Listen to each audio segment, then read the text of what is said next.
et son accomplissement.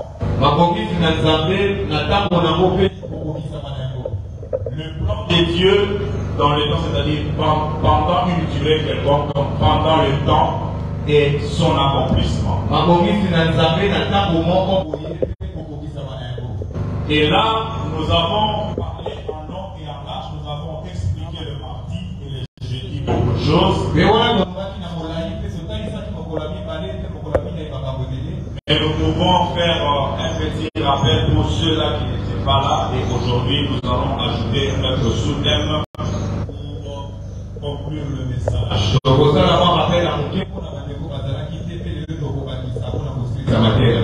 En fait, il s'agissait de l'histoire d'un homme que Dieu avait appelé du nom de Abraham. Abraham était un homme qui vivait dans l'idolâtrie avec toute sa famille à Babylone.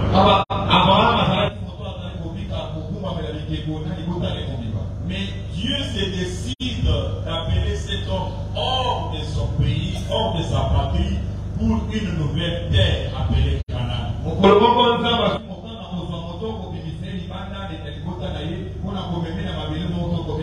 Pendant que Dieu le fait sortir, Abraham va lui dire, mais Seigneur, je m'en vais, mais je n'ai pas d'enfant.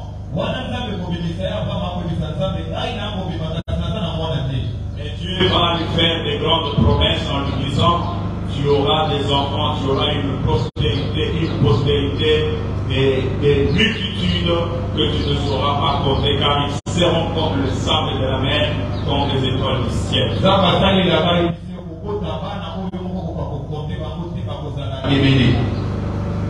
Là, nous voyons le plan de Dieu. Quand il appelle cet homme, il avait une mission qu'il avait avec cet homme.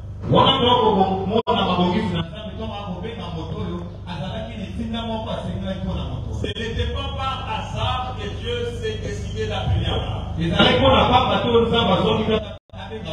Dieu avait un plan qu'il devait accomplir au travers d'Abraham. C'est pourquoi nous avions dit pendant la semaine que le fait que tu aies quitté le monde vers le Seigneur, ce n'est pas un hasard, c'est parce que Dieu a un plan avec toi.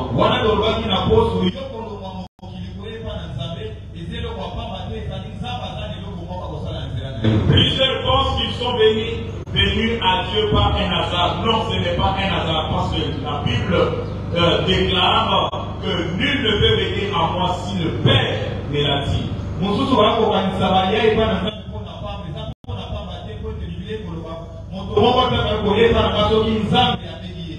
Raison pour laquelle quand Dieu appelle Abraham, il avait une mission, il voulait faire connaître son nom à partir de ce qu'il va faire avec Abraham, et après cela, il devrait accomplir une mission qui était la mission de la rédemption de l'humanité.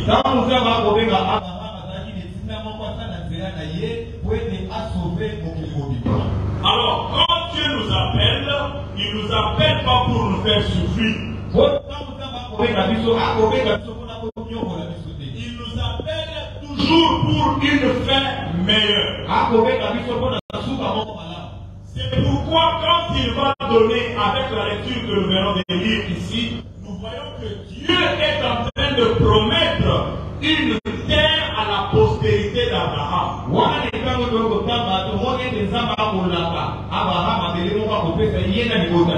Il va lui dire que cette terre qui est ici, je vais donner cette terre à ta postérité. Mais Abraham n'était pas encore propriétaire de cette terre. Mais comme Dieu l'appelle, comme Dieu l'a appelé, dans son plan, il savait déjà que cette terre appartient à Abraham. Même si Abraham n'avait pas encore eu la possession totale de Canaan, mais cette terre l'appartenait. C'est pourquoi nous avions dit pendant la semaine ceci. Même si à tes yeux tu vois que tout est noir, mais selon Dieu, Ce qu'il a préparé pour toi, il va le toucher certainement. Même si les paramètres socio-économiques montrent que c'est impossible. À cette époque, Abraham n'était un regroupement de quelques personnes qui étaient ses serviteurs, son épouse et lui-même. Mais Dieu lui dit que je vais te donner cette terre. Anna ici t'appartient. Donc dans le plan de Dieu, ce que Dieu voit, ce n'est pas nécessairement ce que nous les hommes nous voyons. Si Dieu te voit grand, même si toi tu te considères petit, mais celui qui est au ciel là, il finira par accomplir ses desseins dans ta vie. C'est pourquoi nous vous avions dit ceci. Quand tu es venu vers le Seigneur, sois rassuré que Dieu a un plan merveilleux pour toi. Il est écrit dans la Bible. J'ai des projets que je formais pour vous. Projet de paix. Je dis bien projet de paix. Je répète, les projets de Dieu sont les projets de paix. Quand Dieu nous promet des projets de paix,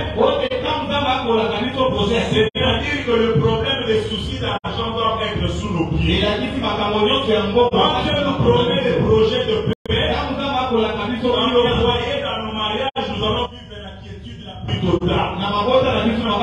Quand Dieu nous promet la paix, nos enfants ne doivent pas nous donner faire de nous des casse-têtes. Les projets de paix que Dieu nous assure, ils sont accomplis seulement si nous quittons le monde et venons vers lui. Et nous avons expliqué que le plan de Dieu, il ne s'accomplisse toujours pas du tic au tac. Voilà, et comme ça va constater. Ok, merci. Donc, c'est-à-dire que, regardez, Dieu est en train de promettre une terre, mais il dit que des enfants vont occuper cette terre après 400 ans.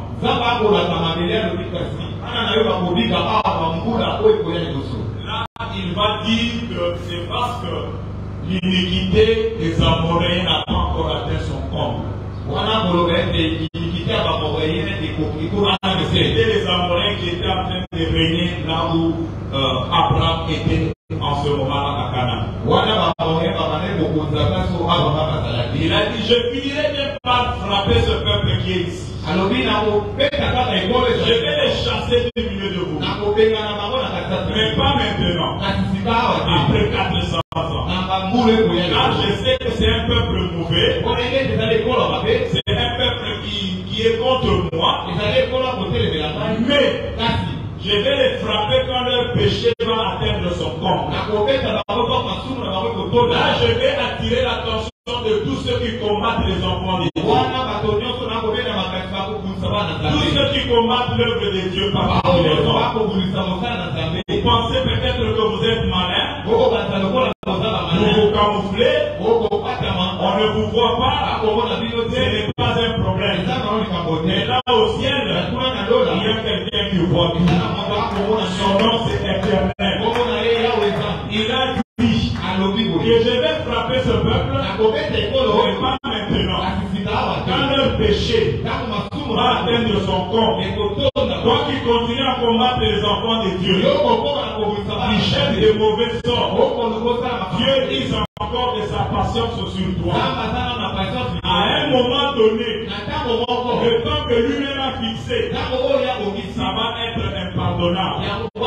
Et là, lorsqu'il va frapper, il n'y aura personne pour intervenir.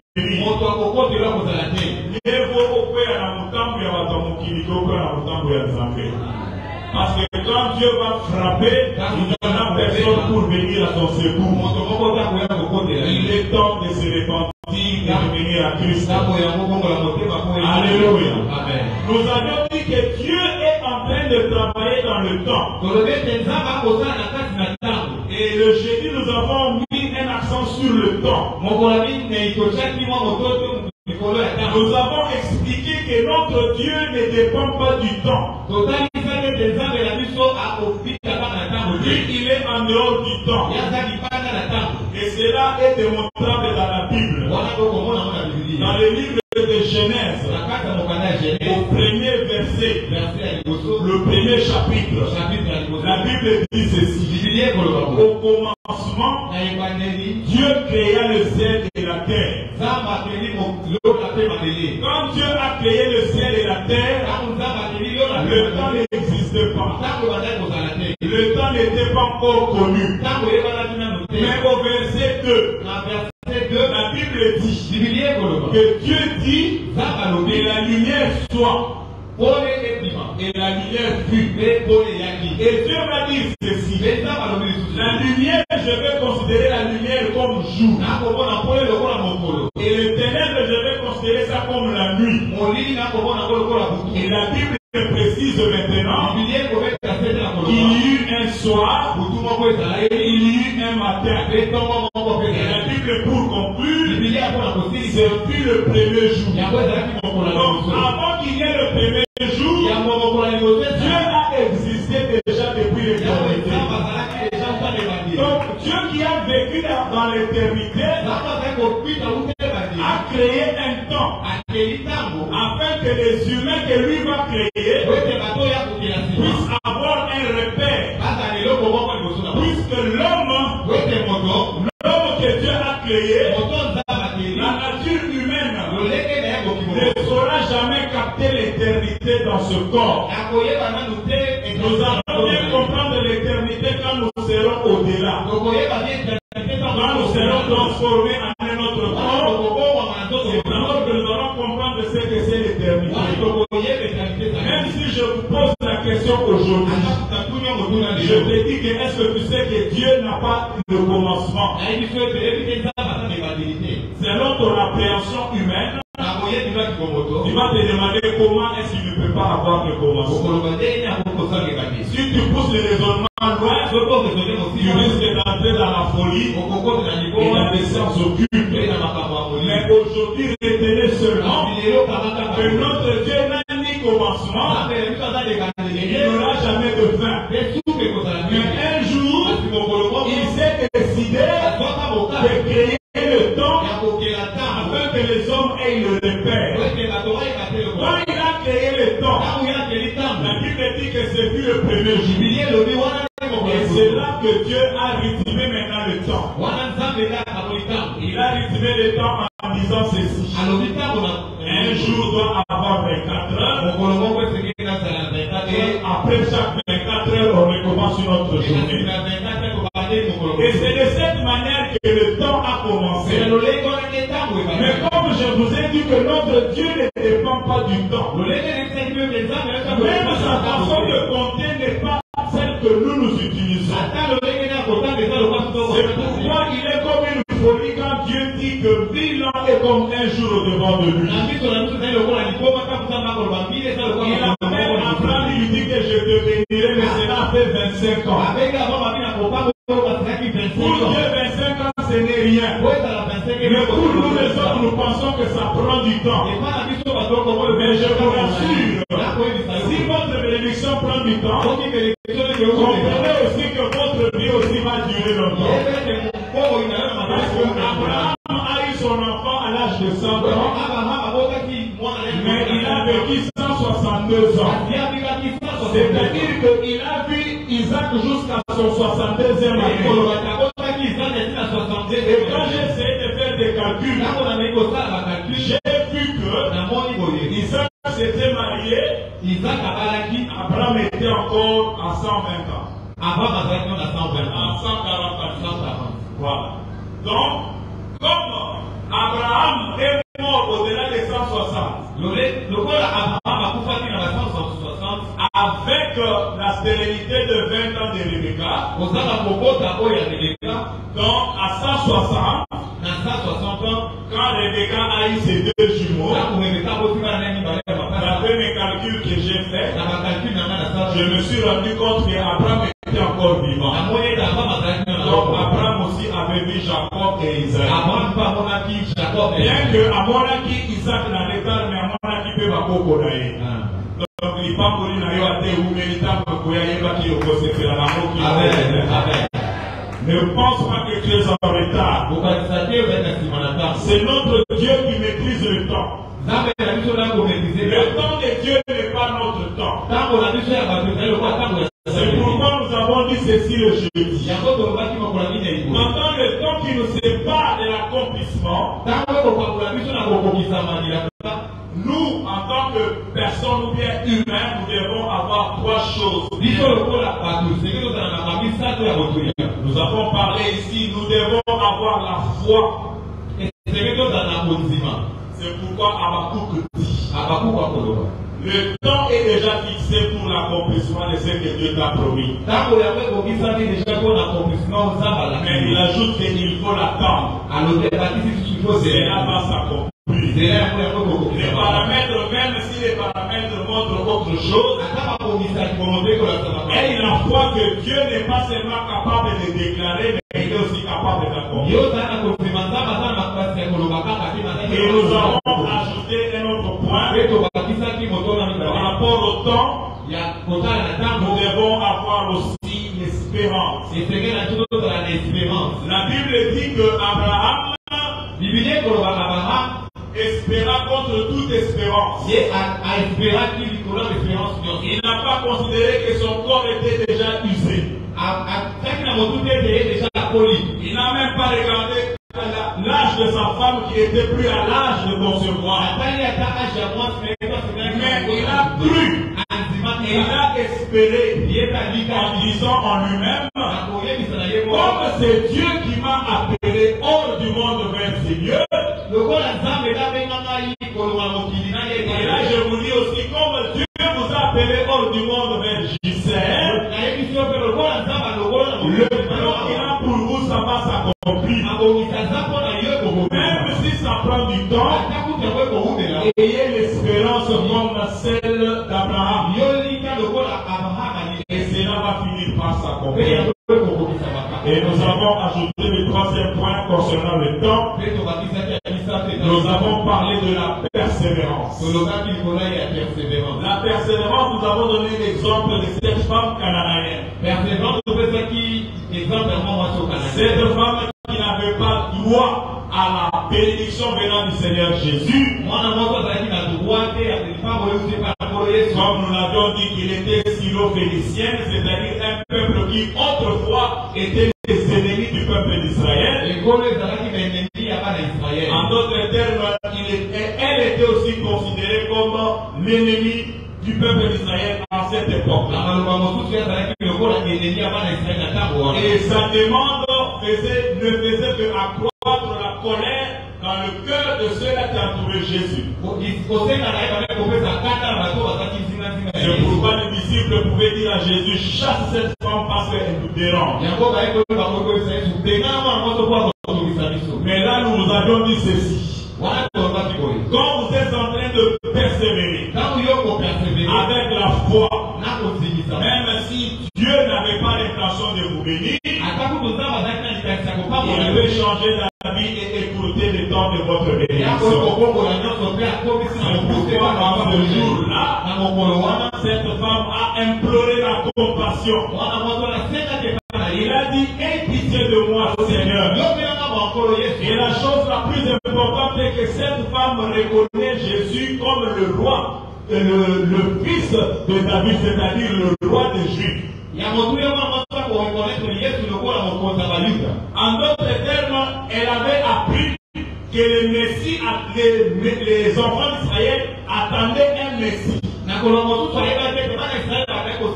Et ce Messie-là devait être de la descendance du roi David. Et cette femme avait la connaissance que même les pharisiens ne voulaient pas comprendre. Et vous verrez même plus tard, quand Jésus-Christ était en train de prêcher, on le compliquait par rapport à ceux qui disaient qu'il était le fils de David. Mais cette femme reconnaît Jésus comme le fils de David. Elle avait la révélation que Jésus-Christ est Seigneur. Et elle dit, oui, Seigneur, aie pitié de moi. C'est pourquoi nous avions dit, et dans ce monde, il ne faut pas vouloir que les humains aient pitié de moi. Il faut plutôt vouloir que Jésus-Christ ait pitié de toi. Si les hommes ont pitié de toi, ils vont t'aider, mais derrière toi, ils vont parler. Si les hommes t'ont aidé à t'élever, un jour ils vont clamer plus haut que s'il est ce qu'il est devenu, c'est grâce à moi. Mais Jésus-Christ, il est l'unique qui va te venir à l'aide, mais il ne dira à personne. Mais il est même dans la joie de te venir à l'aide parce qu'il est le Dieu compatissant. Car il est le Dieu lent en colère et riche en bonté. Alléluia. Amen. Maintenant, aujourd'hui, nous allons ajouter un autre aspect. Nous voyons que Dieu va dire à ce peuple d'Israël qui va devenir une grande nation plus tard, il va dire que ce peuple viendra habiter dans cette terre.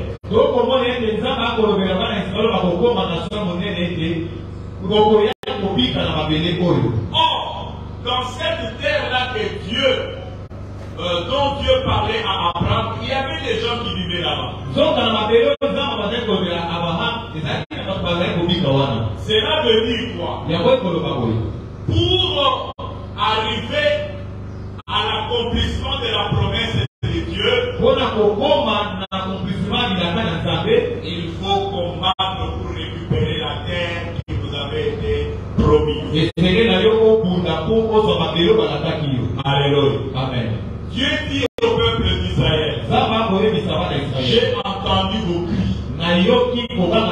Je suis descendu pour vous libérer, vous amener dans la terre où pour l'aider et le bien. Mais si vous lisez la Bible, vous allez arriver quelque part où l'on vous dit ceci. Quand ils sont arrivés, avant de traverser le Jourdain, il y a eu deux tribus qui ont récupéré leur terre. Je crois que c'était Zabulon et Nephtali, vers Ephraïm. On leur a dit, comme eux, ils avaient beaucoup de troupeaux, ils ont demandé à Josué, ils ont dit, laisse-nous ici. Nous préférons rester ici, nous n'allons pas traverser le Jourdain. Mais nous allons avancer avec vous, nous allons laisser nos femmes et nos brebis ici. Nous allons monter avec vous pour aider nos frères à combattre et récupérer aussi leur territoire. Donc, il était question d'aller combattre. Et dans le combat là, si vous n'êtes pas fort, vous allez payer. Mais gloire soit à notre Dieu, parce que notre combat, ce n'est pas notre combat, c'est le combat de Dieu. C'est pourquoi aujourd'hui nous allons nous appesantir sur l'aspect bataille. Et j'ai intitulé mon message, j'ai sous-titré mon message d'aujourd'hui, la bataille des champions. La bataille des champions. La bataille des champions. C'est la confiance. Dis-lui, aujourd'hui, nous allons voir la bataille des champions. Nous allons utiliser le texte de 1 Samuel chapitre 17. 1 Samuel au chapitre 17. 1 Samuel chapitre 17. Nous ne saurons pas tout lire, mais je vais commenter d'abord. Je vais commencer à tirer quelques leçons dans cette histoire de 1 Samuel au chapitre 17. Alléluia. La bataille des champions. Il y a eu un temps où le peuple d'Israël était en rivalité permanente avec le peuple philistin. Ils Ils ont fait souffrir le peuple d'Israël. Des guerres répétitives. Alors, qu'est-ce qui se passe? Un jour, le peuple de Philistine, les Philistins, disons, se sont rangés en bataille, et le peuple d'Israël aussi se sont rangés en bataille pour combattre, comme conventionnellement, c'est là et d'habitude. Mais à leur grande surprise, il y a eu un homme, un géant, qui va sortir dans les rangs des Philistins et il va dire des mots qui avaient effrayé le peuple d'Israël.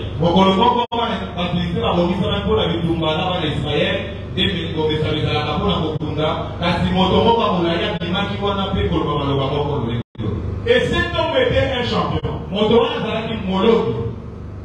Comme on peut dire en lingala, Azaki Mbinga Mobile. Et lancé environ 3 mètres. Donc si moi je peux mesurer 1 mètre 90, lui au papier ici 1 mètre 10, il colonne là-bas. Donc il était environ là-bas.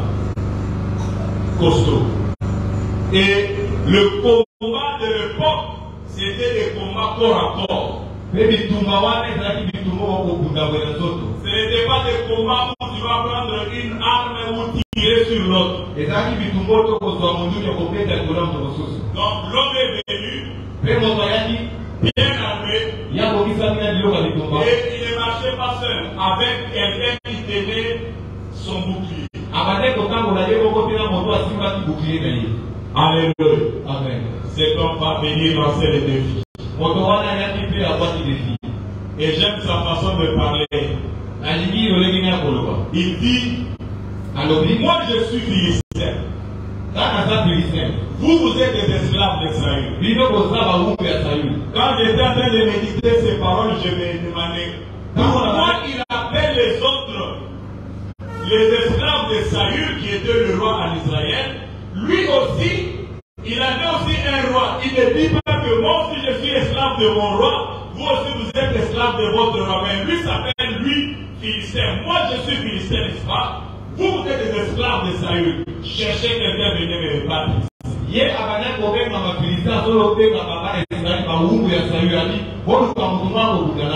Alléluia. Amen. Et puis c'est lui qui va me battre. Moi qui suis champion reconnu. C'est lui qui va me battre moi. Là, tout le peuple qui est derrière moi ici, ils seront vos esclaves. Mais si moi je bats votre champion, là vous allez devenir nos esclaves. Et tout le monde qui était en Israël a eu peur.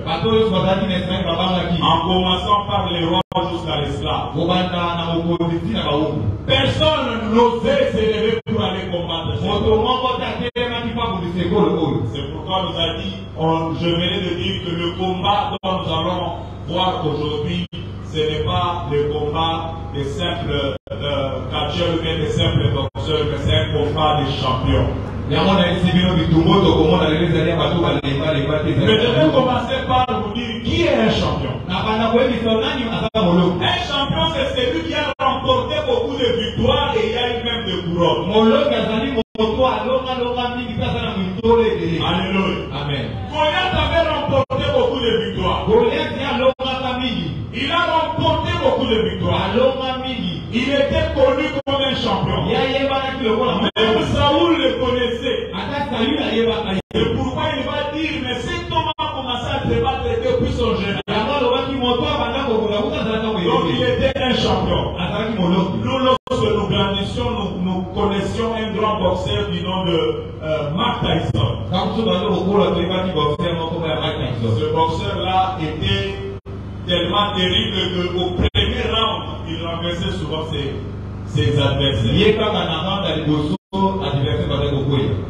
30 secondes, ton mec a dit qu'il a fait KO. Donc les gens sont encore à la porte en train de payer l'argent pour entrer, mais ils arrivent et ils trouvent que le champion a déjà terminé le combat.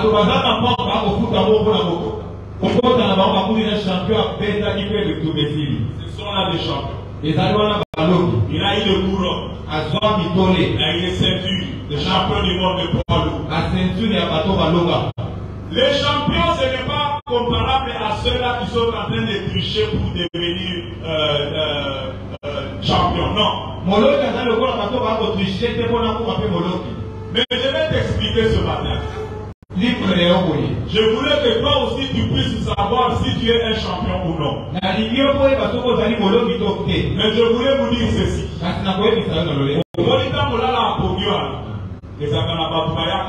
jour,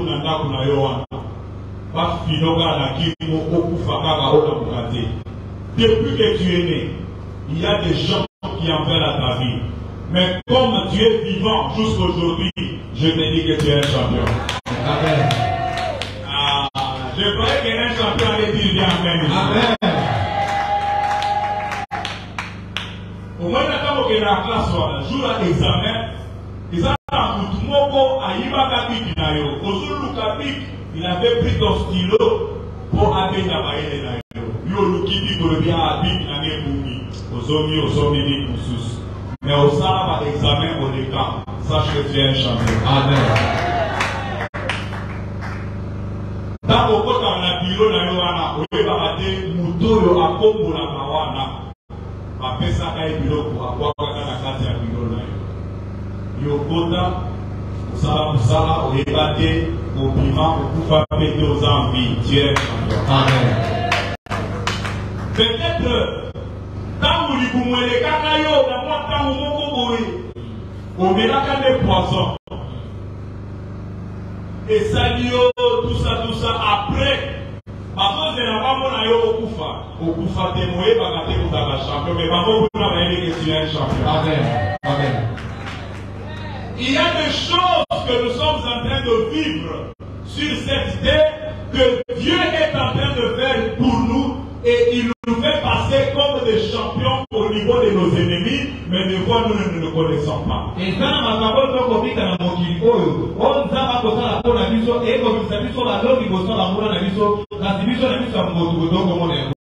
alléluia. Amen. Et je bénis Dieu parce que notre papa aussi c'est un champion. Il était parti souffrant mais il est retourné.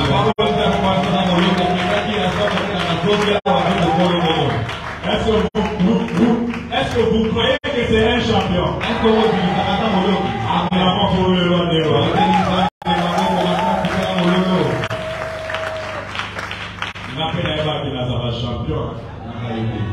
Moi aussi je suis un champion tel que je suis là. Parce que je sais que si ce n'était pas pour Dieu, mais avec Dieu, j'ai surmonté des épreuves. Mais avec Dieu, je sais que je suis un champion. Si toi aussi tu es un champion, dis amen. Maintenant, la bataille dont nous parlons ici, c'est la bataille des champions. Et je suis content que tu aies pris connaissance que tu es aussi une championne. Moi aussi, je suis un champion. Et nous allons voir aussi notre champion dans la Bible. Comment il a procédé. Et ce champion-là était méconnu de la société. C'était un jeune garçon. Un jeune garçon, mais il avait l'onction de Dieu. Alléluia. Amen. La Bible dit que ce jeune garçon était oué par Samuel. Et qu'on l'a oué, l'Esprit de Dieu était déjà sur lui. Et nous bénissons Dieu parce que nous travaillons avec l'onction qui est sur notre père. Comme la Bible dit que l'onction descend sur la tête de Aaron, il descend sur la barbe des hommes de Dieu, il descend sur les habits de toute l'église, jusqu'au temps du vêtement des enfants de l'Économie. Je voulais vous dire ceci, avec l'onction que nous avons, l'onction de JC, cela fait de nous des champions, même si tu ne te connais pas encore, mais aujourd'hui tu vas découvrir que tu es champion. Qu'est-ce qui va se passer? Voilà maintenant le petit dès qu'il était loin. Je ne sais pas le nom de ce petit-là. Vous connaissez son nom?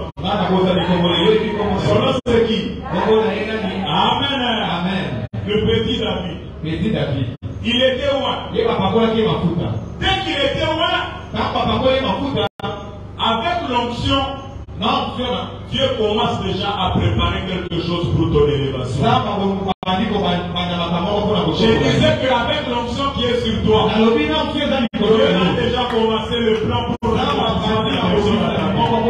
Et qu'est-ce qui va se passer avec David? Avec David, Dieu crée une situation dans la maison du roi. Et Dieu enlève la paix dans la vie du roi. Mais il va falloir quelqu'un qui a l'onction pour aller régler la situation dans la maison du roi. Avec l'onction que tu as, ça va te faire entrer dans la maison de Dieu. Avec l'onction que tu as, tu vas te présenter pour l'interview et les gens ont peur de toi. C'est pas parce que quand tu chauffes et touches, mais c'est parce qu'il faut qu'on a des amis. Alléluia. Amen. Et on est allé dire à Saül, nous connaissons un petit. Et ces gens-là qui étaient en train de rapporter à Saül disent que l'onction, il a l'esprit de Dieu sur lui. Je ne sais pas comment il a su. Onction va pas camoter. Ce qu'on a la onction et qu'on a la paix pour les balles. L'onction des dieux, on ne la cache pas. Et voilà, on est allé chercher David.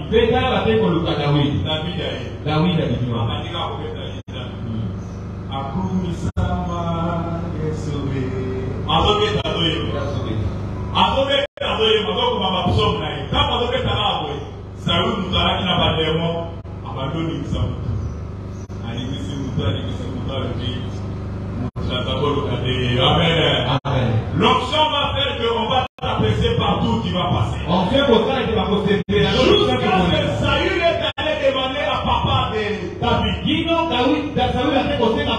Il m'a dit, ce petit qui est ton fils, il a trouvé grâce à David.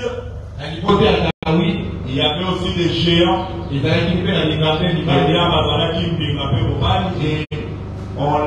on a pris les aînés de la famille, on les a aussi ramenés dans la guerre. Et c'est de cette façon qu'on a rappelé maintenant David pour retourner garder les brebis de son père. Alléluia. Amen.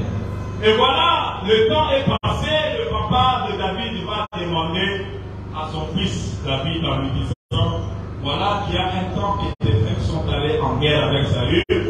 Je voudrais que tu partes et tu regardes et tu vois qu'ils nous ramènent des informations sûres s'ils sont en bonne santé.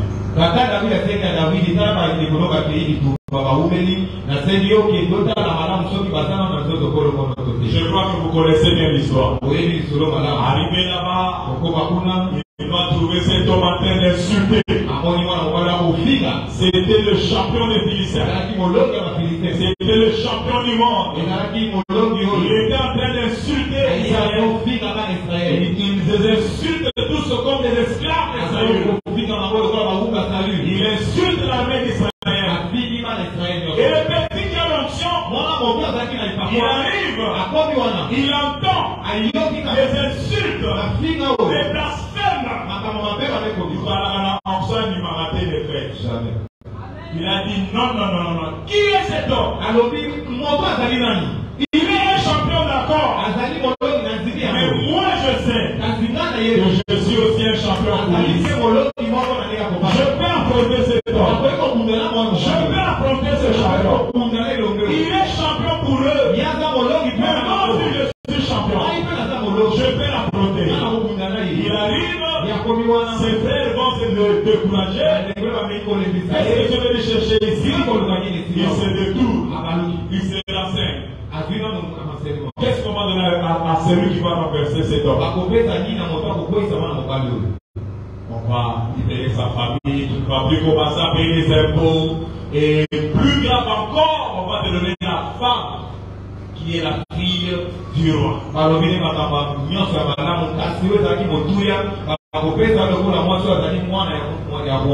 Alléluia. Amen. Les jeunes gens, qu'on paye par le but, ceux qui s'implient au bâtiment la paix. Comme, bâtiment la paix. Donc, et puis, il y a d'autres salades, mais, après, on a eu vos salades. Et malheureusement, dans les pays étrangers, nos jeunes gens sont vraiment arrivés à un point tel qu'à cause de l'argent, ils sont prêts à tout. Et bien, les gens sont beaucoup abominables. C'est en Afrique du Sud où la maladie elle est vraiment répandue, mais vous allez trouver les jeunes gens qui acceptent de faire des choses, des jeunes gens, des jeunes garçons qui acceptent de devenir même des femmes pourvu de marcher dans des belles voitures, des personnes désespérées dans la vie, prêtes à tout pour l'argent. Donc, comment on a délégué mon souci dans l'Afrique du Sud, parce que pour ça, la dioxo, pas beaucoup de va payer, parce que pas tant pour la vague, on a mis tout familier, n'est plus mort pour les.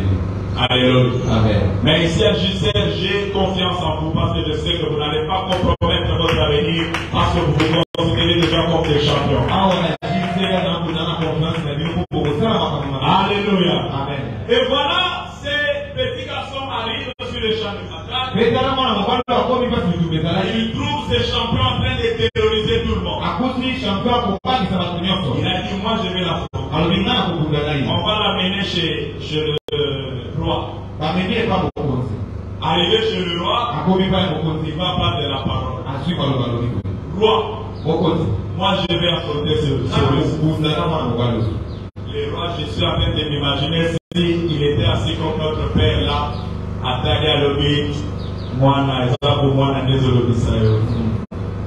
il lui dit, c'est un guerrier depuis son enfance. Moi aussi j'ai tué des gens. Mais cet homme-là, c'est un champion. Tu ne seras pas mon fils. Et l'homme qui a le Saint-Esprit, l'onction de Dieu va répliquer en disant, quand on a beaucoup de naïveté, quand on a fait côté de naïveté, parce que David était beau, même la Bible décrit qu'il était beau de figure, avec des beaux yeux. Ça veut dire que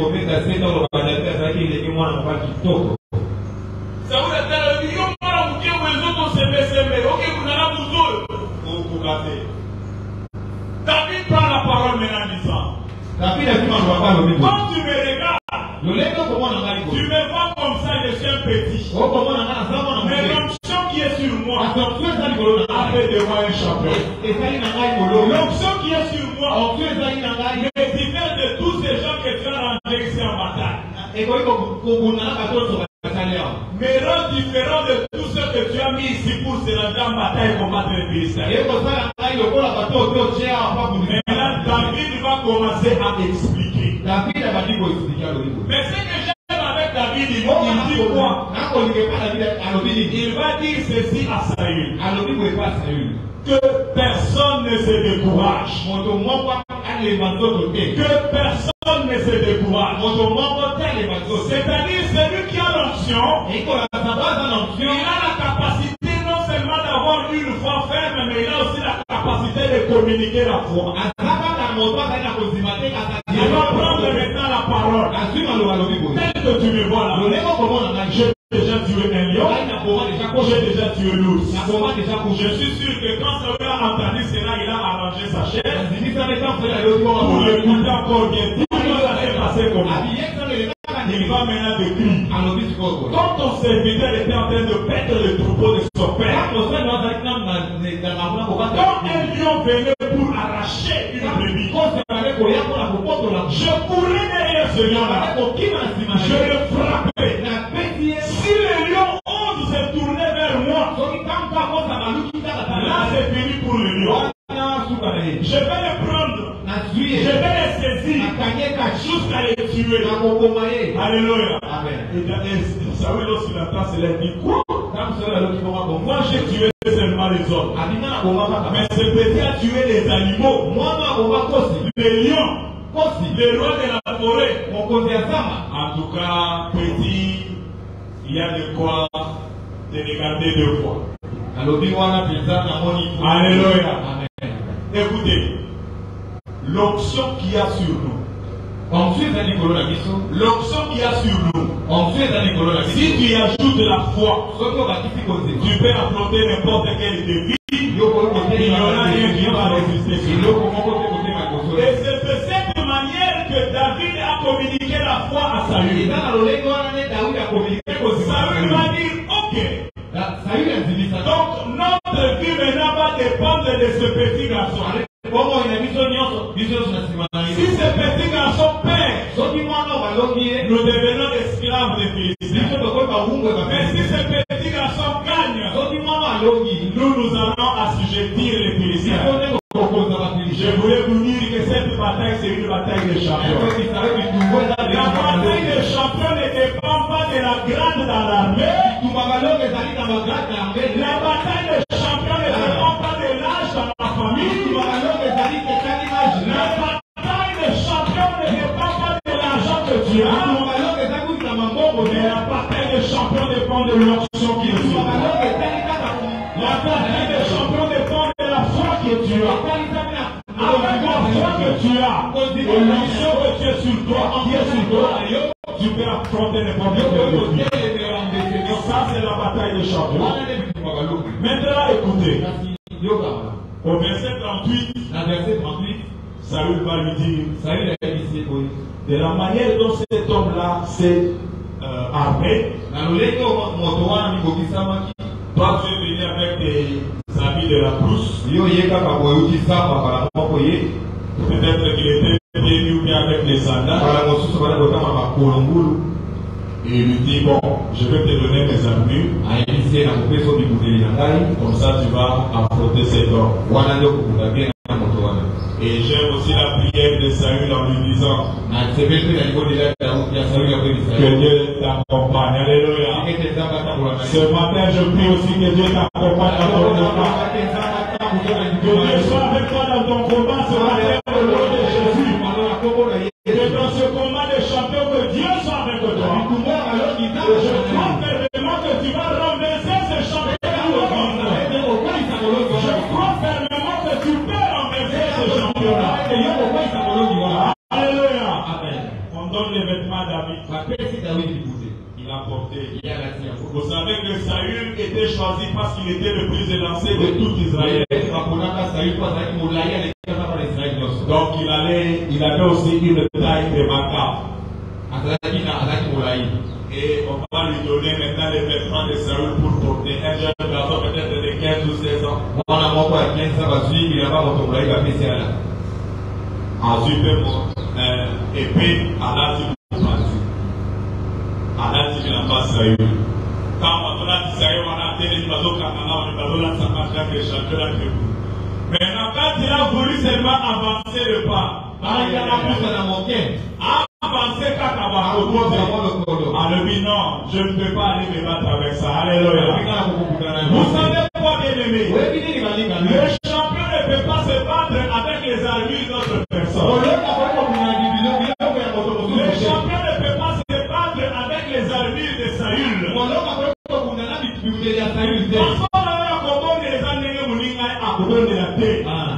Quand tu as ton problème de mariage, prie pour ton mariage. Il y a d'autres personnes qui, quand ils cherchent à prier, il va chercher le mot qu'il a entendu chez son pasteur ou bien chez un homme de Dieu.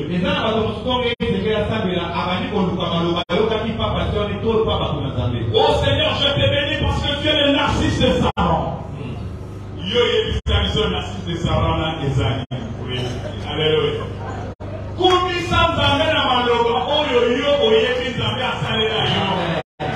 C'est pourquoi Abraham, il va dire que Jésus-Christ, mon Dieu, il est Jéhovah Jireh. Sur la montagne de l'Éternel, il a pourvu. Alléluia.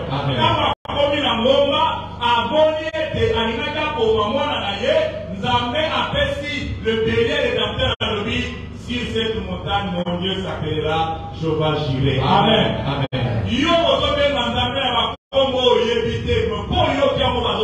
Non, ce n'est plus le temps de porter les armures de Saül, c'est le temps de porter l'onction et la foi de Christ. Alléluia. Amen. Et l'onction qui était sur lui, il a dit non, je dois me débarrasser des animaux. Alléluia. Amen. Et qu'est-ce que lui va prendre? Le bâton. Il était habitué avec son bâton. Le bâton de berger. Et il était habitué avec des lances. Si le vautour voulait venir prendre l'une de ses brebis, il utilisait peut-être des lances.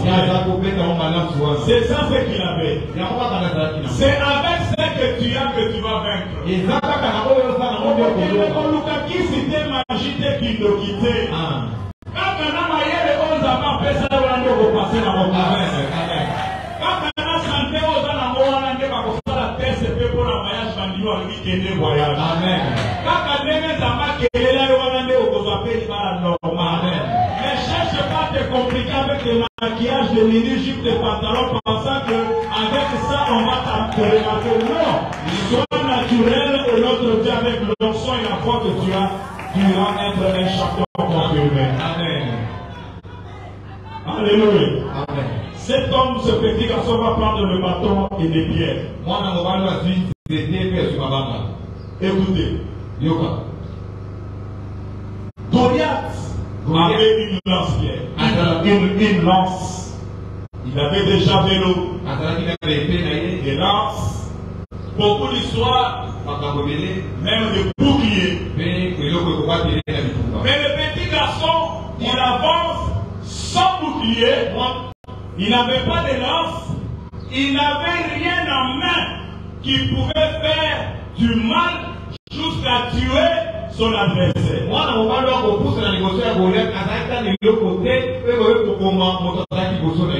Et si vous regardez dans la Bible de la manière dont on a décrit comment Goliath s'était protégé, il a commencé à se protéger depuis la tête, sur la poitrine et jusqu'aux pieds. Donc avec les bâtons, il pouvait taper et les bâtons allaient taper sur les armures. Il n'allait sentir aucun mal.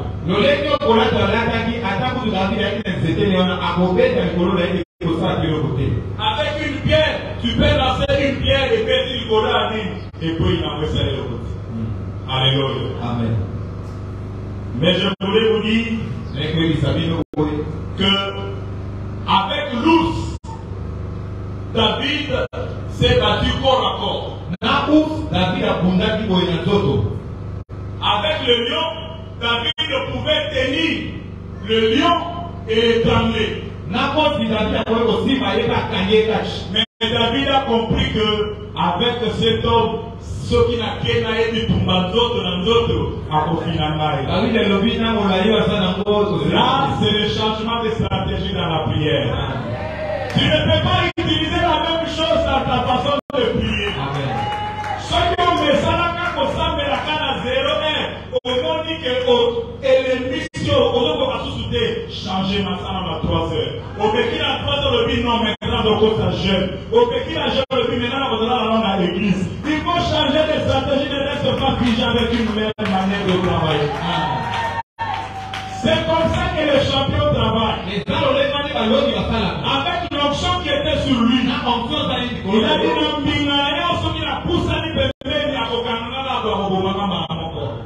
combat de loin. Alléluia. Amen. Et nous allons faire aujourd'hui des prières à distance, même ceux-là qui sont en train de nous tourmenter à distance, ils vont avoir aussi des problèmes. C'est le combat des champions bien-aimés. Alléluia. Amen. Et très souvent, les gens qui nous combattent, ils sont souvent malhonnêtes. Ce sont des fraudeurs même. Lui, Goliath, il était costaud. Bien armé. Il cherche un champion du côté des Israélites. Mais lui, il s'avance avec quelqu'un qui tient son bouclier. Donc ils étaient à deux. Alléluia. Amen. Dans les catchs américains, on appelle ça combat handicap. Je ne sais pas français comment on dit ça. Donc, c'est le coma handicap. C'est-à-dire que ici, l'adversaire est seul, mais de l'autre côté, vous êtes plus nombreux par rapport à votre adversaire. Alléluia. Amen. Ceux-là qui vont amener des problèmes dans ta vie, ils ne viendront jamais seuls. Malade et Goya, mais la simane, esprit de mort et zola. Alléluia. Amen. Quand pardon, mais au chômage, esprit moussou, la simaya, divorce, quand vous plaquez vos côtes dans ma casse, moi c'est les gars, le bien, l'île, la casse, la côté. Alléluia. Amen. Les esprits mauvais travaillent toujours en collaboration. Mais ce que j'aime avec David, il a changé de stratégie. Alors qu'il j'avais étranglé les lions, mais celui-ci je ne dois pas m'approcher. Il va chercher une pierre. Alléluia. Et ce que j'aime, c'est ce que vous aussi vous aimez. Je n'aimerais pas le dire, mais j'aimerais que vous me dites. Qui était cette pierre-là? Cette pierre-là, c'était qui? Cette pierre-là, c'était? Alléluia. Écoutez, dans notre coma, sans Jésus, nous ne sommes absolument rien. Dans le coma des champions, on n'a pas besoin d'utiliser notre connaissance. On a besoin de s'abandonner totalement à Christ. En lui montrant que nous sommes faibles, mais nous avons seulement besoin de ton aide. C'est pourquoi David pouvait dire que toi tu viens vers moi avec tes lances et tes javelots, mais quand je viens au devant de toi, ne pas par ma force, ni par ma puissance, mais je viens au nom de l'Éternel des armées de Dieu. Nous allons combattre avec Christ. En nous, c'est l'espérance et la gloire. Jésus-Christ, quand il a pour notre combat, nous sommes des champions confirmés. Nous ne sommes pas seulement des champions qui tuent les hommes, mais nous sommes aussi des champions qui détruisent même le monde de l'éternel. C'est pourquoi je voulais dire à quelqu'un ce matin, dans le combat des champions, nous avons besoin de Jésus-Christ. Alléluia. Amen. Il va prendre la lance. Il lance. Ce que j'aime avec ces messieurs, si vous lisez bien la Bible, quand Goliath était encore en train de parler, il insultait. Toi, un petit garçon comme ça, tu viens vers moi avec tes bâtons, tu penses que je suis un chien. La Bible dit, le petit champion, quand la pierre, il met dans sa lance et il avance. La meilleure façon de se défendre, c'est d'attaquer. La meilleure façon de se défendre, c'est d'attaquer.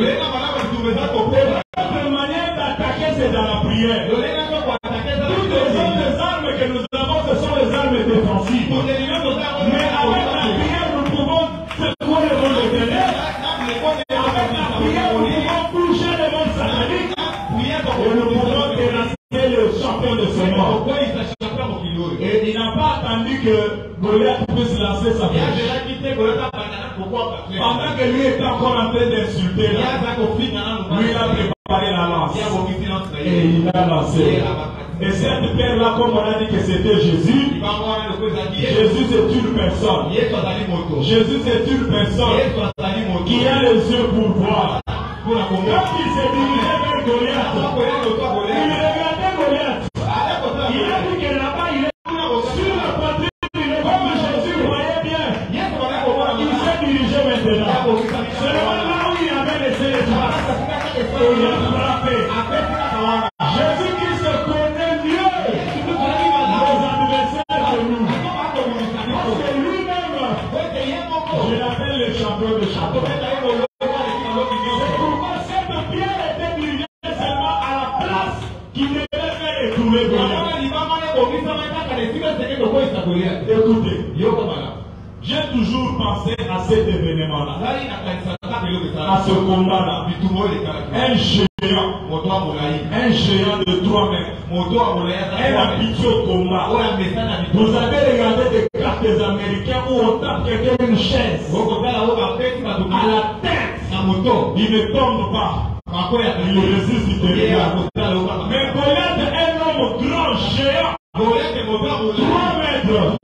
Une petite pierre ici. Parce qu'il y avait une main invisible qui avait récupéré son pierre. La puissance de Jésus avait récupéré la pierre. Et la pierre a cogné. Goliath voit le vertige. Goliath arrête de parler. Ses pensées sont maintenant tournées vers l'infini. Il ne comprenait pas qu'est-ce qui lui arrivait. Il était en train de se dire qu'est-ce que je vais faire maintenant. Il y a une force qui le pousse vers derrière maintenant. La force surnaturelle. Jésus-Christ de Nazareth récupère sa tête maintenant. Il la pousse vers le devant. Il le pousse vers le devant. La Bible dit qu'il ne tombera pas sur les terres.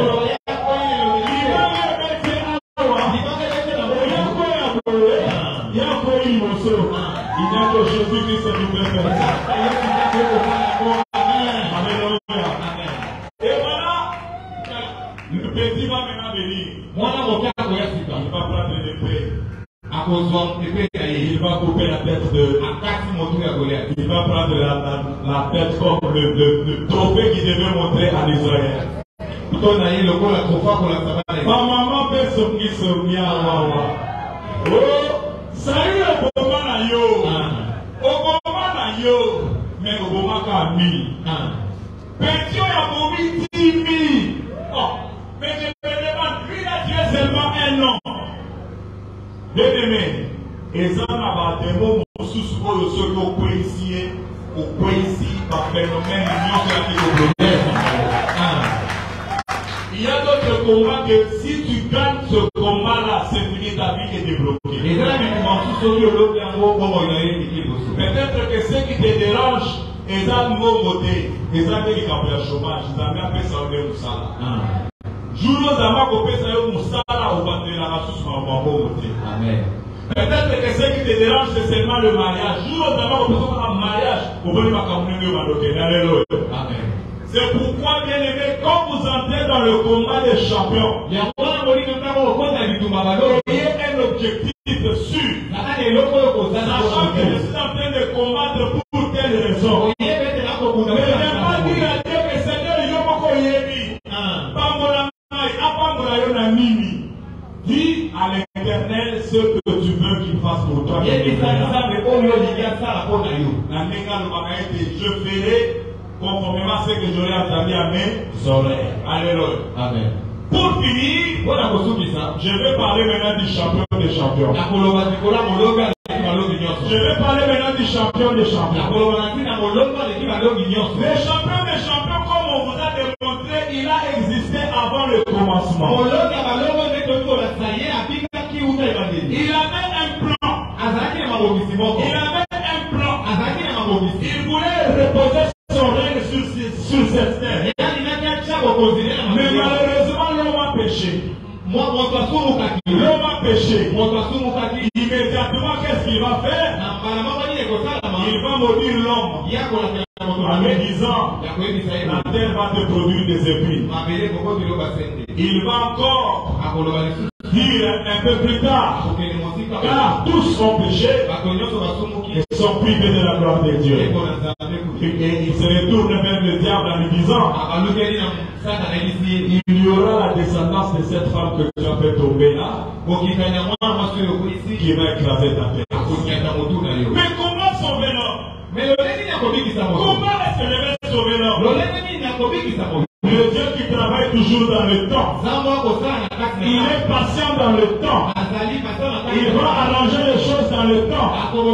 Il prononce une prophétie de la rédemption. Mais il le fait calmement. Il le fait calmement. Quelle que soit la durée de la nuit, le jour finit par apparaître.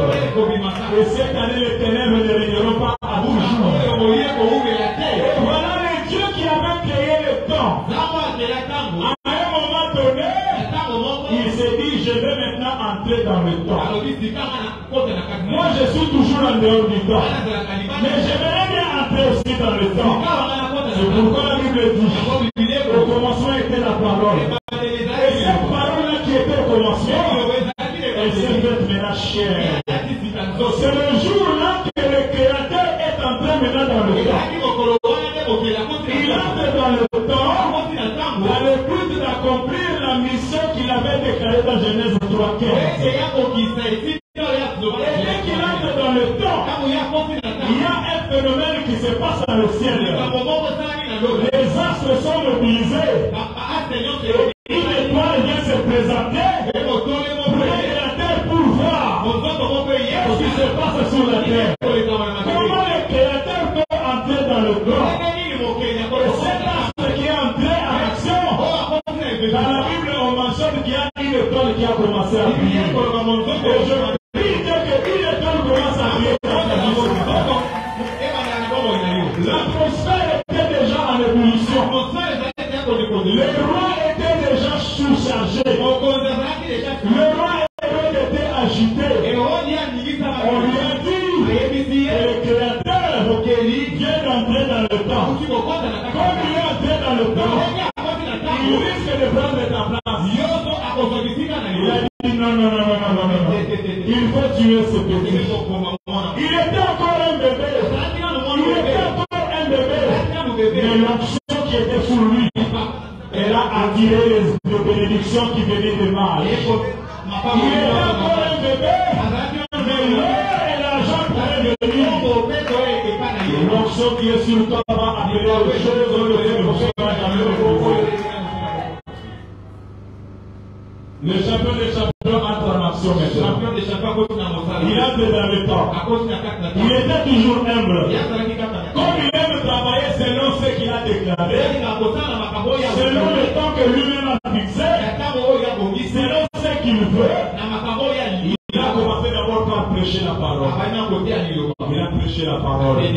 Il leur a dit, vous voyez, moi que vous voyez, je viens du ciel. Et les gens ont refusé de l'écouter. Il a dit, oui, je viens du ciel. Je suis le pain de vie. Les gens ont refusé, ils sont partis. Il dit, c'est lui qui va me manger. Manger ma chair. Boire mon sang. Il aura la vie. Les gens sont partis. Le moment favorable, il dit, je suis venu pour un combat. Je suis venu pour un combat. Je vais combattre le champion de ce monde. Le champion de ce monde, c'est Satan. Mais le champion de ce monde ne règne pas seulement ici. Lui, il règne dans le séjour des morts. C'est là qu'il est maître. Alors moi, en tant que champion de champion, je vais descendre dans le séjour des morts. Et le diable ne connaissant pas le plan de Dieu dans le sang, il va précipiter Jésus à la mort. On arrête le champion, on va avec le champion, on le place sur la croix, on frappe le clou, les sangs coulés partout. Un militaire joyeux, il était content de voir comment Jésus souffrait. On va pas dire là s'il va pointer dans ses cordes. Quand il va pointer dans ses cordes, l'eau et le sang est sorti. C'est le jour où l'église a commencé. Et ce jour-là, d'autres militaires ont dit, il est mieux que cet homme prenne une couronne d'épines sur sa tête. Comme il dit qu'il est roi, on prenne une couronne. Il était là, il ne disait rien. Mais lui savait que je ne suis pas n'importe qui. Il savait que je suis le champion des champions. Et il est descendu. Il est descendu dans les lieux inférieurs. La Bible dit, arrivé dans les lieux inférieurs, Jésus-Christ n'était pas seul. Derrière lui, il y avait des anges et des multitudes d'anges. Le diable aussi, il était là. Avec ses acolytes et ses disciples. Mais le combat n'était pas le combat des anges. Le combat était le combat des champions. Et la manière dont on a laissé Goliath et David se battre, c'est de cette manière aussi qu'on a laissé Jésus se battre. Quand il est descendu dans les lieux inférieurs, il s'est rencontré avec Lucifer, le diable lui-même. Le diable va lui poser la question. Qu'est-ce que tu es venu chercher? Il a dit, je n'ai pas de répondre là-dessus. Il y a un problème que je suis venu chercher. Je suis venu acheter tous ces hommes que tu as mis captifs pendant des années. Il dit, non. Toi, tu m'as chassé au ciel parce que tu étais saint, n'est-ce pas? Tu m'as chassé là au ciel parce que tu as dit que tu es saint, tu ne peux pas cohabiter avec moi. Et dans ta parole, tu as dit ceci. Car tous ont péché, sont privés de la gloire de Dieu. Mais qu'est-ce que tu es venu chercher ici? Arrête de me tourmenter. Et Jésus-Christ va lui montrer. Regarde ici. Qu'est-ce que tu vois? Il dit, je vois la plaie. Il dit, regarde encore bien. Il dit, je vois du sang. Ok, comme tu as vu la plaie, tu as vu le sang, c'est dans mon sang que j'ai acheté tout ce temps. De la manière dont j'avais tué un animal au commencement, pour couvrir l'homme, j'ai aussi versé mon sang pour racheter tout ce temps ici. C'est pourquoi je voulais te dire, même si le monde n'est pas condamné à cause de ton péché, Jésus-Christ a versé son sang pour toi. Jésus-Christ t'accorde son pardon ce matin.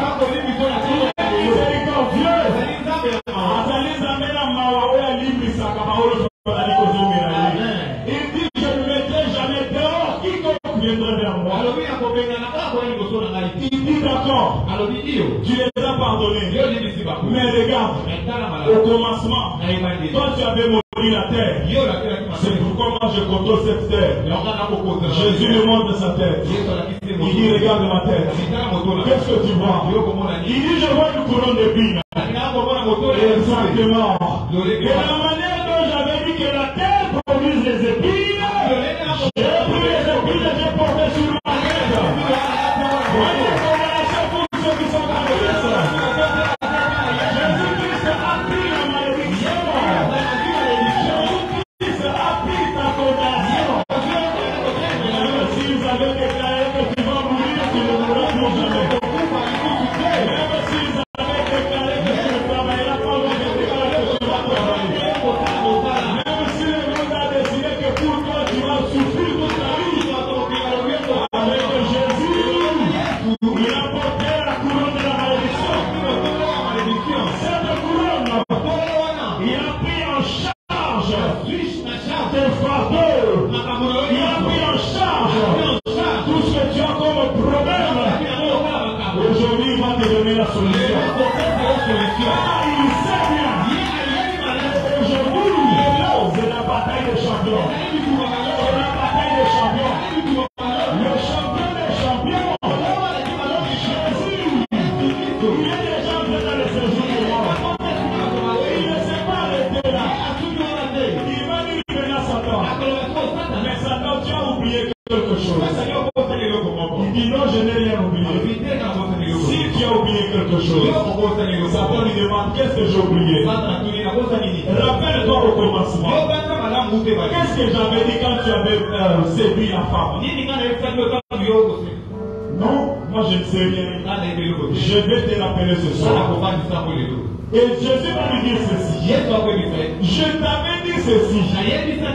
Que toi, tu vas dresser le talon de la postérité de la femme. Mais la postérité de la femme va t'écraser la terre. Il va t'écraser la terre. C'est pourquoi je suis venu ici pour t'écraser la terre et finir avec les champions de Seigneur.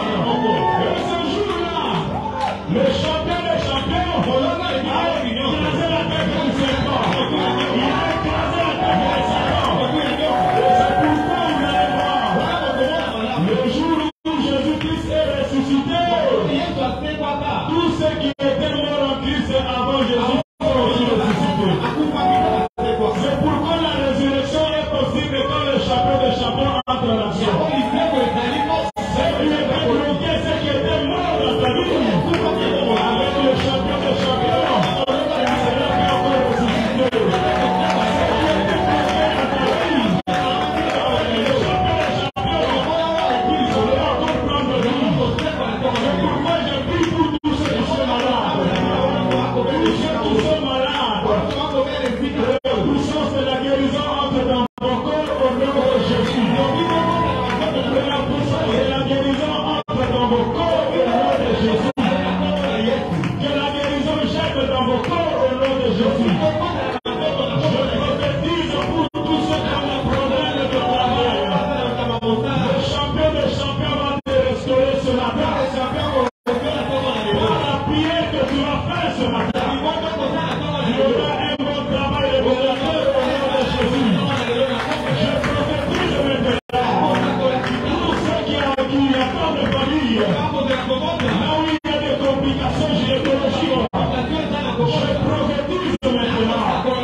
Akumisama Yesue Asanjolama Yesue Akumisama Ponaboli Monaye Yesu Yedi Maki Kufa Poete na inabika Momo ya Zambe ya mbele kinyo sola mote malaka na yembela kayo Yesue na tatola kayo Yesue yonde Zambe na Zambe na Yesue yonde Zambe na Zambe na Yesue yonde Papa na Papa na Yesue Akatanyama Balezo Korangaye Yesu Yendi Maki Kukapoete Kaina Vika Kogo ya Zambe Na Mwele Kinyo Sona Mote Banaka Emela Kayo Yesue Na Cheli Yobote Mana Bitumana Na Kokota Bitumana Yesue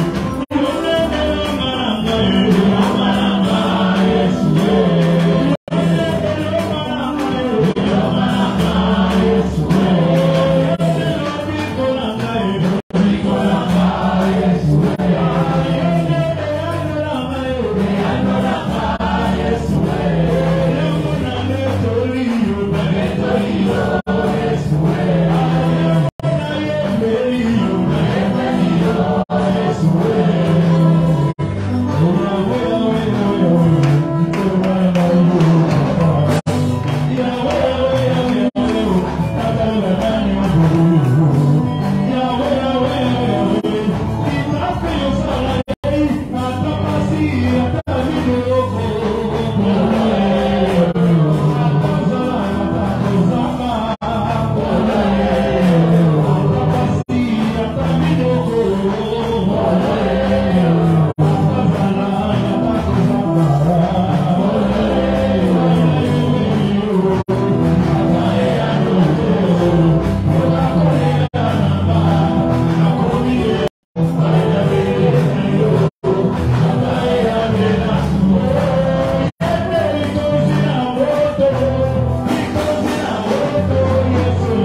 Aujourd'hui, c'est le combat des champions. C'est la bataille des champions. Regarde ce champion qui s'est dressé dans ta vie maintenant. N'aie pas peur. N'aie pas peur de ce champion du monde. Car avec une seule pierre, qui est Jésus, ce champion peut tomber. Le problème qui t'a dérangé pendant des années, regarde ça maintenant en face. Regarde ça en face. Nous sommes arrivés au temps du combat maintenant. Je vais préférer, sauf ceux-là qui sont malades. Ceux-là qui sont en forme, qui ont la possibilité de se tenir. C'est la bataille maintenant. C'est la bataille maintenant. Tu vas regarder ce champion en face.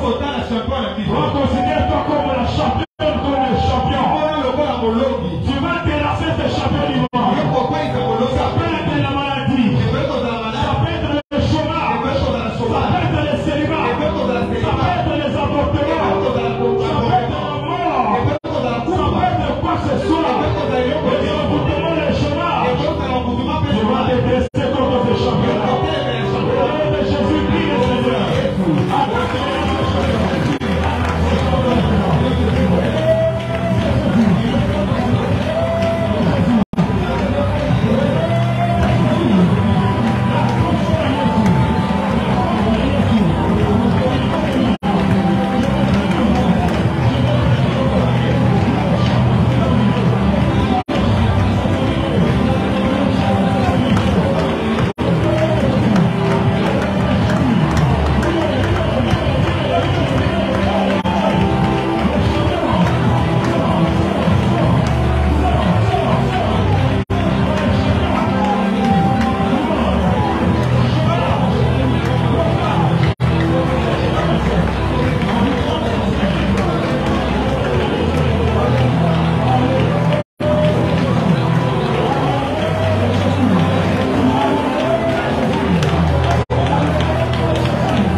esprit oyo aliwa tozokanga mosika ekokota lisusu awa te na Gisèle. Nous lions l'esprit de mort et l'esprit de maladie. Ma maladie surtout oyo ezali kozwa solution noki te tozali kotelemela yango. Maladie ekomi kozwa mambongo oyo ekomi kobengela biso na kombo wana maladie ewumeli. Nous chassons l'esprit de mort ainsi que les maladies au nom de Jésus. Viens le Seigneur. Au nom de Jésus. Au nom de Jésus. Au nom de Jésus. Au nom de Jésus. Au nom de Jésus.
Si aujourd'hui tu vis sous les condamnations sataniques, si tu vis sous les réclamations de la famille, et si tu ne traites pas ces histoires spirituelles une fois pour toutes, tu vas laisser un mauvais héritage pour ta progéniture.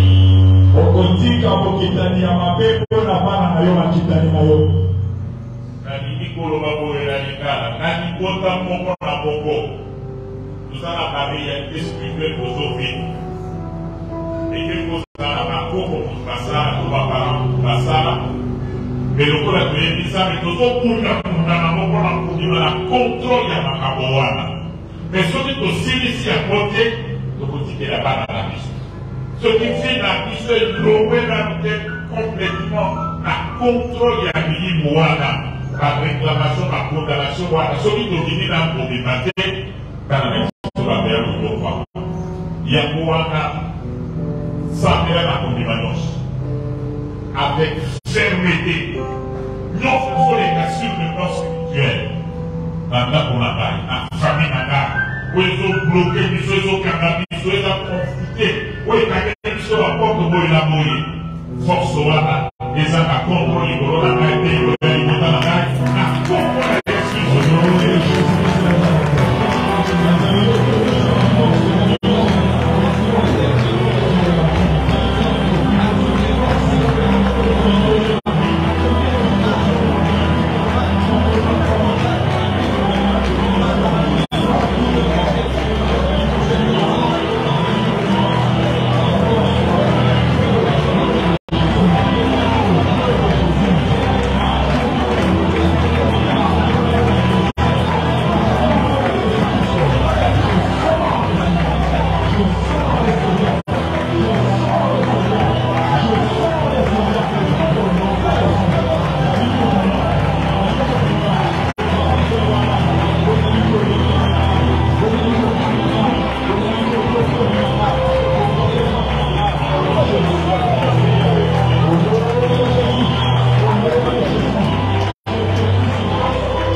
la classe technique. Voilà des amis qu'il faut y avoir dans le mais pour qu'il y a résoudre le problème, il y a salut. Il est converti. Alors pour qu'il y ait ça, pour qu'il rendre libre, mais pour que c'est le courage. Il y a pourtant que la fait ça, mais il y a une chose là-bas. Mais pour border là, et des abeilles libres, indépendants, financièrement, peu matériellement, il y a Bolia, pour que ça va la classe, si il y a Bola, ça va résoudre, il y a une fois pour toutes pour l'aïeul, ça faut qu'on a résoudre ce problème.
Je lui ferai une ex-semblable à lui. Dieu a accueilli le mariage pour la convenance. Ça va d'ailleurs dans les actes de la vie porté à l'Iban. Actes de la vie à l'Iban, dans les faits à base. Force roi n'a toujours délogé Yanko. Pour être il est dans le sauvage de l'Iban. Puis tout maintenant sur le sac à la côte ici dans l'Iban. Esprit de divorce, esprit de célibat, esprit de mari, femme de vie, esprit de stérilité. Toujours Kakayabo, toujours Misayabo, qui est posé contre adresse, la carte de la Mabota, la mission, la carte de la Giselle, et cette cigare à l'autre vivant, au nom de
prédicateur du jour va prier pour nous et la foi prié pour tout comme ça, les amis, combat à pas champion. Mais le grand champion est avec toi et Dieu va te donner la victoire. Yahweh, Nzambe Malam, Nzambe Oyo, Ayoki Nakabiso, Nzambe Yakomisa Biso la champion. Toye liboso na yo combattre de Dibisani te yo et nombo la biso tozali baloki. C'est pourquoi en ce jour, Seigneur, je m'approche au devant de toi avec toute l'assemblée, tous comme des champions, nous dresser contre toute puissance qui s'érige en barrière contre nos vies en ce moment. Je me dresse contre tout esprit de mort, tout esprit de mort. Je te condamne maintenant. Je te chasse dans nos familles. Quelle que soit la porte par laquelle tu serais entré, je te montre maintenant la porte de sortie. Sors de cette église. Sors de nos familles. Sors de nos familles au nom de Jésus-Christ de Nazareth. Je condamne la maladie. Toute maladie qui avait été déclarée ou non déclarée. Toute maladie connue ou non connue. Que ce soit des maladies qui sont venues de main d'homme, que ce soit des maladies que nous avons ramassées en cours de route, que ce soit de mauvais sorts, je m'en vais détruire toute forme de maladie dans nos corps et dans nos vies, au nom de Jésus-Christ de Nazareth. Père éternel, qu'une onction de guérison maintenant commence à couler dans cette église. Une onction de guérison